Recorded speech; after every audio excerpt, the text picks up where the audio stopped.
All right, so I have been off this channel for a while. A few random posted videos here as I've been building my business, my consulting business. But I'm coming back, and it's good to be with you back on Durand On Demand podcast version, also in YouTube. I got to say, there's so many things that I want to talk about having been off the channel for about 6 months. First of all, I've had just an amazing year last year. I want to walk through what that looked like and provide a little bit of an update. But major highlight, I got married to the most beautiful woman ever.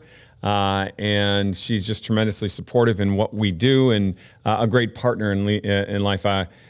She is affectionately known by people at my company as Mrs. Dragonslayer, and that's pretty awesome. But Miranda is amazing. Let's see. My son was ordained a priest last year, which is unbelievable. He's doing a fantastic job as a priest. That's a long process, great dedication. And another son that was married. In fact, my son who was ordained a priest was ordained 2 weeks before my son got married. And he married my son and my daughter-in-law. And by the way, they have a baby on the way. That is I have 9 grandkids now when you include the 2 that are actually on the way. So that's another huge part of the year. But the son that just got married, they have a baby on the way. My daughter got engaged. My other son got engaged. I launched 2 books. Both became bestsellers. Leading Giants was #1 debut for new books on Amazon and leadership and business.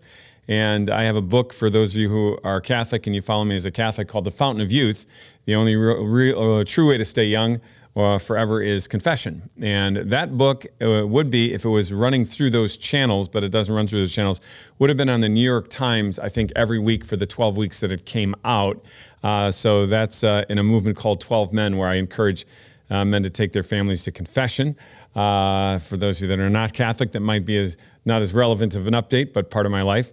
I acted my first film with Tommy Lee Jones and James Franco. I actually didn't do a scene with Tommy Lee Jones, but with James Franco, who I normally would meet these people and know them ahead of time, but I've never acted in a film before. I'm in the film industry just with some investment projects and other writing projects that I do. It's not a central part of my life, but a director friend of mine said, "Hey, I've got a spot for you in this." And so I had 10 lines, actually. That's not insignificant. Most actors are just hoping to be in the corner there, but that was a lot of fun.